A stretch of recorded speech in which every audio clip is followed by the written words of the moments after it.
صلی اللہ علی محمد صلی اللہ علیہ وسلم۔ اعوذ باللہ السمیع العلیم من الشیطان الرجیم، بسم اللہ الرحمن الرحیم، والصلاة والسلام علی رسول الکریم۔ بخاری شریف جاری ہے الحمدللہ، اور آج تک ہم اس کے 14 باب جو ہیں وہ پڑھ چکے ہیں اللہ تعالیٰ کے فضل و کرم سے۔ پچھلا باب کتاب الاذان کا تھا جو آپ سب نے سنا، اور اس کے کچھ سوالات کے جواب بھی دیے۔ کم لوگوں نے ہی جواب دیے، لیکن جتنے لوگوں نے دیے اس سے ان کے شوق کا اظہار ہوتا ہے۔ اللہ تعالیٰ اس کو قبول فرمائے، اور ہم سب کو، باقی لوگوں کو بھی توفیق دے کہ ہم دھیان سے سنیں، اور اپنے لیے کچھ چھوٹے موٹے سوال ہو تو ان کے جوابات دے کے اپنی دلچسپی کا اظہار بھی کریں، اور فیڈ بیک بھی دیں اس پروگرام کے بارے میں جو ہم اتنے سالوں سے کر رہے ہیں اور سن رہے ہیں، اس کی بہتری کے لیے، اور اس کے اندر دلچسپی کا اظہار جو ہے وہ ہونا چاہیے سامعین اور ناظرین کی طرف سے۔ آج ہم نیا باب شروع کریں گے، یہ باب نمبر 15 ہے، کتاب الجماعت والامامہ، کہ نماز با جماعت اور امامت کے مسائل کی کتاب۔ یہ عنوان اب یہاں سے شروع ہوگا، اور اس کے اندر مختلف ابواب ہم پڑھیں گے۔ اس کا پہلا باب جو ہے اس کا عنوان ہے وجوب صلاۃ الجماع، کہ صلاۃ جماعت نماز با جماعت کے وجوب کا بیان۔ وقال الحسن، اور حسن بصری کہتے ہیں، ان منعته امه عن العشاء، کہ اگر کسی کو اس کی ماں عشاء کی نماز سے روکے، فی الجماعت شفقتاً، اپنی شفقت کی وجہ سے نماز با جماعت سے روکے یا مسجد جانے سے روکے، لم یطعها، تو وہ اس کی اطاعت نہ کرے۔ مطلب کیا ہے کہ اگر ماں روکتی ہے کہ رات ہے، اندھیرا ہے، اور راستے میں تمہیں کوئی تکلیف نہ پہنچے، کوئی کانٹا نہ چبھ جائے، کوئی جانور نہ ہو، کوئی خطرہ نہ ہو راستے میں، تم نہ جاؤ، گھر ہی نماز پڑھ لو، تو حسن بصری کہتے ہیں کہ اگر ماں اس طرح کی شفقت کرے تو اس کی اطاعت نہ کریں، بلکہ نماز با جماعت میں شریک ہو۔ یعنی نماز با جماعت کی حیثیت جو ہے ان کے نزدیک اتنی زیادہ تھی، اتنی اہم تھی، کہ اس پہ وہ کہہ رہے ہیں کہ ماں کی اطاعت بھی نہ کرو اور مسجد میں جاؤ۔ ماں کی اطاعت دیکھیں لازم ہے، اور ماں کی نافرمانی حرام کی گئی ہے، لیکن جہاں ماں کسی ایسی بات کا حکم دیتی ہے جو اللہ کے حکم سے ٹکراتا ہے تو پھر اس کی بات نہیں مانی جائے گی۔ تو اسی کا ذکر حضرت حسن بصری نے فرمایا ہے۔ پہلی حدیث جو ہم پڑھیں گے یہ حدیث نمبر 617 ہے، اور یہ حدیث حضرت ابو ہریرہ رضی اللہ تعالیٰ عنہ سے روایت ہے۔ ان ابی ہریرہ ان رسول اللہ صلی اللہ علیہ وسلم قال، ابو ہریرہ رضی اللہ تعالیٰ عنہ فرماتے ہیں کہ رسول اللہ صلی اللہ علیہ وسلم نے فرمایا، والذی نفسی بیدہ، اس ذات کی قسم جس کے قبضہ قدرت میں میری جان ہے، لقد حممت ان آمر بحطب فیحتب، میں نے ارادہ کیا کہ میں لکڑیاں جمع کرنے کا حکم دوں، ثم آمر بالصلاۃ فیؤذن لها، اور پھر نماز کے لیے اذان کا حکم دوں، ثم آمر رجلا فیؤم الناس، پھر کسی دوسرے شخص کو حکم دوں اور وہ لوگوں کو جماعت کرائے، لوگوں کو امامت کرائے، ثم اخالف الی رجال، پھر میں لوگوں کو پیچھے چھوڑ دوں، یعنی باجماعت نماز کوئی اور کرائے، امام کوئی اور ہو، اور نماز پڑھتے ہوئے لوگوں کو میں چھوڑ دوں، فاحرق علیہم بیوتہم، اور میں ان کے گھروں کو آگ لگا دوں۔ کن کے گھروں کو؟ جو جماعت میں نہیں آئے۔ والذی نفسی بیدہ، آپ نے فرمایا اس ذات کی قسم جس کے قبضہ قدرت میں میری جان ہے، لو یعلم احدہم، کہ اگر ان میں سے کسی کو یہ معلوم ہو جائے، انہ یجد عرقا سمینا، کہ وہ ایک فربا ہڈی پائیں گے، موٹی ہڈی انہیں ملے گی، اور مرمتین حسنتین، یا 2 عمدہ گوشت والی ہڈیاں پائیں گے، لشہد عشاء، تو وہ عشاء کی نماز میں یقیناً آئے گا۔ بہت سخت حدیث ہے یہ۔ پیارے نبی صلی اللہ علیہ وسلم جو رحمت للعالمین تھے، اور بہت کم غصہ آتا تھا آپ صلی اللہ علیہ وسلم کو، اور اگر کبھی آتا تھا تو کسی ایسی ہی بات پہ آتا تھا جو بہت سخت بات ہوتی تھی، تو آپ صلی اللہ علیہ وسلم غصے کا اظہار فرما رہے ہیں، سخت غضبناک ہیں، اور سخت ترین جملے آپ صلی اللہ علیہ وسلم کے منہ سے نکل رہے ہیں۔ کس کے بارے میں؟ کہ جو اذان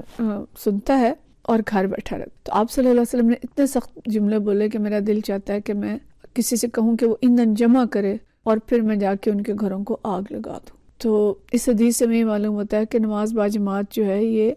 لازم ہے، واجب ہے۔ بعض لوگ اس کو سنت کہتے ہیں، لیکن اکثریت کا خیال یہ ہے کہ یہ واجب ہے، اور ترک واجب کے نتیجے میں نبی کریم صلی اللہ علیہ وسلم نے یہ دھمکی دی ہے۔ اور اس پہ بھی علماء متفق ہیں کہ نماز میں شرکت نہ کرنے والے حقیقت میں وہ منافق تھے مدینہ کے، اور نفاق کی بنا پہ وہ نماز با جماعت میں حاضر نہیں ہوتے تھے۔ یعنی صرف سستی نہیں تھی، بلکہ وہ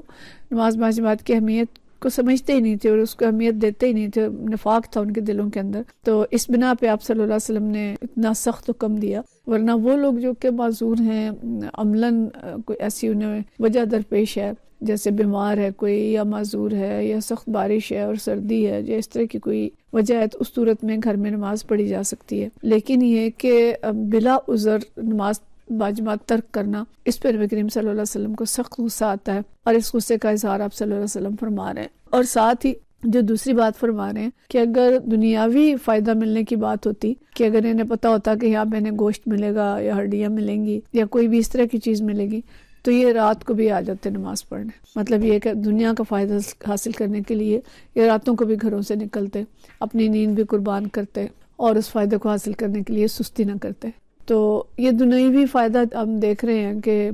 راتوں کو تجارت بھی ہو رہی ہے، رات کو جاب بھی ہو رہی ہے، رات اور دن کی ڈیوٹیاں ہو رہی ہیں، کئی گھنٹے کی ڈیوٹیاں ہوتی ہیں، ہر جگہ پہ رات کی شفٹ ہوتی ہے، دن کی شفٹ ہوتی ہے، کئی دن کے سفر کیے جاتے ہیں، اور اسکول اور جاب کے لیے صبح بھی اٹھ جاتے ہیں، اگر رات کو کسی کی ڈیوٹی ہے کسی اپنے اور اس کے لیے وہ رات کو بھی جاتا ہے۔ سخت سردی میں بھی بچوں کو اٹھا کے بھیجتے ہیں، آج کل شدید بارشیں، اور ان بارشوں میں بھی بچے اسکول جا رہے ہیں شدید سردی کے عالم میں۔ مطلب یہ ہے کہ سب کچھ ہو رہا ہے، دنیا کے سارے کام ہو رہے ہیں، لیکن نماز باجماعت کے لیے عذرات ہوتے ہیں۔ ہم یہ دیکھتے ہیں کہ تعلیم کے لیے بچے بیرون ملک بھی چلے جاتے ہیں، طویل سفر کرتے ہیں، تعلیم حاصل کریں، جہاں مرضی جا کے کریں، وہ تو منع نہیں ہے، لیکن چونکہ اس میں ہمیں فائدہ نظر آ رہا ہے اور یہ ہمیں پتہ ہے کہ آج اگر پڑھیں گے نہیں تو کل کو کیا کریں گے، رزق کہاں سے ملے گا، یعنی رزق بھی ہم نے ان چیزوں کے ساتھ مشروط کر دیا۔ تو مقصد یہ ہے کہ نبی کریم صلی اللہ علیہ وسلم کی اس بات سے بھی یہ پتہ چل رہا ہے کہ دنیوی فائدہ حاصل ہو تو سستیاں بھی دور ہو جاتی ہیں اور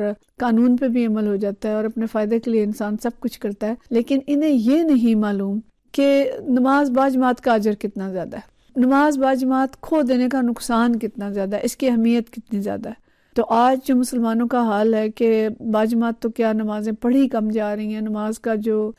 شرح ہے نماز پڑھنے کی وہی بہت کم ہو گئی ہے۔ ہمارے لیے بہت زیادہ فکر مندی کی یہ بات ہے کہ ہم دیکھیں کہ ہمارے گھروں کے اندر نمازی کتنے ہیں اور جو ہیں اس میں سے باجماعت نماز پڑھنے والے کتنے ہیں، اور امام یا حاکم ان کے لیے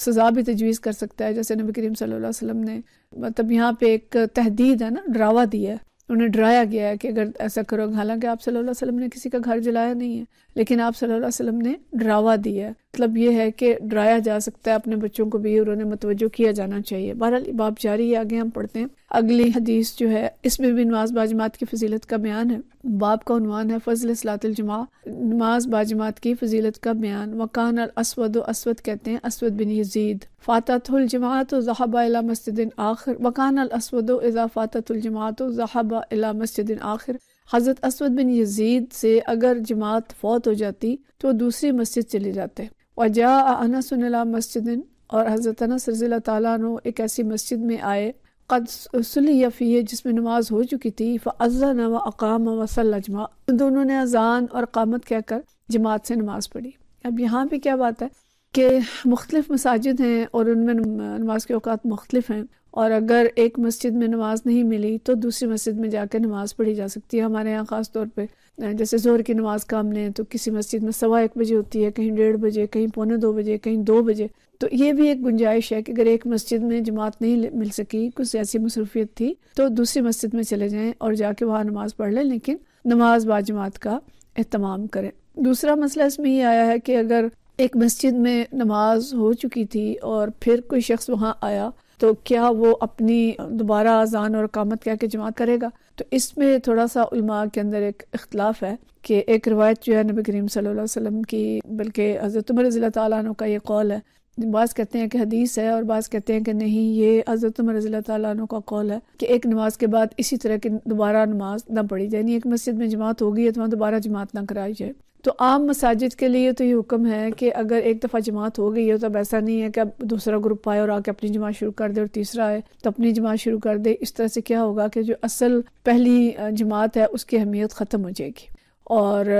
لوگ جو ہیں وہ اس کو لائٹ لے لیں گے کہ ٹھیک ہے، نہیں ہے تو ہم جا کے اپنی جماعت کرا لیں گے۔ تو یہ بات جو ہے یہ بلا عذر درست نہیں ہے۔ البتہ سفر میں اگر ایسا ہے کہ جیسے ہم سڑک کے کنارے پہ مساجد دیکھتے ہیں، اور مغرب کے وقت خاص طور پہ جہاں اچھے نمازی ہوتے ہیں، اگر ہم سعودی عرب جاتے ہیں تو وہاں تو بہت ہی اچھا منظر ملتا ہے، لیکن اپنے ملک میں بھی کبھی کبھی یہ منظر ہمیں ملتا ہے کہ مغرب کے وقت کہیں رکتے ہیں تو ایک قافلہ آتا ہے، وہ نماز پڑھتا ہے، جماعت ہوتی ہے، وہ ہو چکتی ہے، تو اس کے بعد ایک دوسری کچھ گاڑیاں آ جاتی ہیں، وہ مل کے نماز باجماعت پڑھ لیتے ہیں۔ تو یہ درست ہے کہ اگر دوران سفر ہیں یا سڑک کے کنارے کو مسجد ہے، یہاں لوگ آ جا رہے ہیں اور وہ اس طرح کی باقاعدہ جماعت، یعنی جیسے لوگ رہتے ہیں ارد گرد والی نہیں ہے بلکہ مسافروں کی مسجد ہے، تو اس میں تو بالکل ایسا ہو سکتا ہے، لیکن دوسری جگہ پہ یہ ہے کہ بلا عذر اس طرح کی جماعت نہیں کرانی چاہیے، اور اگر کوئی مجبوری ہے تو اس میں پھر علماء کی رائے یہ ہے کہ اگر مصلی کی حیت کو تبدیل کر لے، یعنی امام بالکل اس جگہ پہ کھڑا نہ ہو جہاں پہلے امام نے کھڑے ہو کے جماعت کرائی تھی، کسی دوسری جگہ پہ کھڑا ہو کے کرا لے تو کرائی جا سکتی ہے، لیکن اس کو عادت نہ بنایا جائے،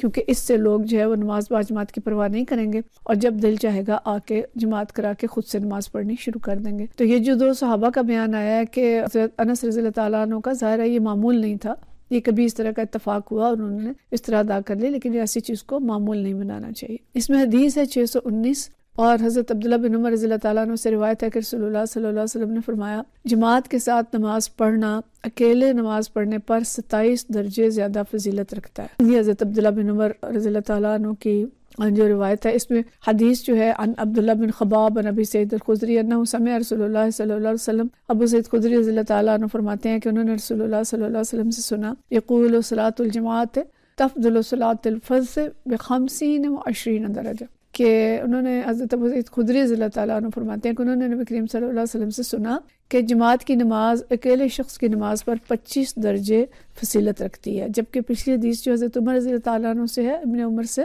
وہ کہتے ہیں کہ نبی کریم صلی اللہ علیہ وسلم نے فرمایا صلاۃ الجماعت تفضل صلاۃ الفرض ب27 درجہ، کہ 27 درجے زیادہ فضیلت رکھتی ہے۔ تو ایک جگہ پہ 27 اور دوسری جگہ پہ 25، تو اس میں کوئی تفاوت نہیں ہے، کثرت کا اظہار بھی ہے کہ یعنی بہت زیادہ فضیلت ہے اس کی، اور دوسری بات جو علماء کہتے ہیں کہ جس طرح کی نماز کی کیفیت ہوگی اسی طرح سے اس کے جو اجر ہیں وہ بھی بڑے ہوں گے، کہ نماز با جماعت پڑھنے والے فرد کے اندر جتنا اخلاص ہوگا اسی درجے اس کا اجر ہوگا، پھر جتنی بڑی جماعت ہوگی اتنا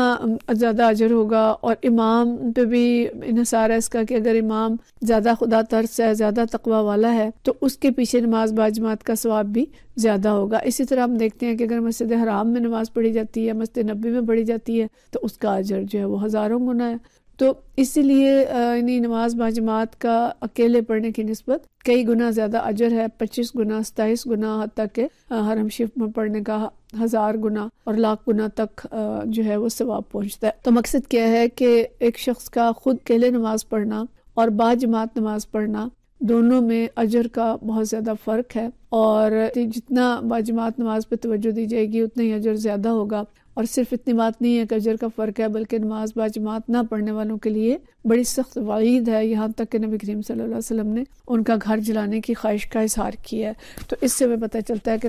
نماز با جماعت جو ہے وہ کتنی اہم ہے۔ انشاءاللہ اگلا درس بھی ہمارا اسی موضوع پہ ہوگا، جس میں ہم زیادہ تفصیل سے کچھ اور کتابوں کی حدیث بھی دیکھیں گے کہ نماز با جماعت جو ہے وہ کتنی اہم ہے، اور اس پہ ہمیں کتنی زیادہ توجہ دینی چاہیے، اور اپنے بچوں کو اور اپنی اولادوں کو اس کے لیے کس طرح سے تیار کرنا چاہیے۔ تو اگلا انشاءاللہ ہم مزید اس کی تفصیل دیکھیں گے۔ وآخر دعوانا ان الحمدللہ رب العالمین۔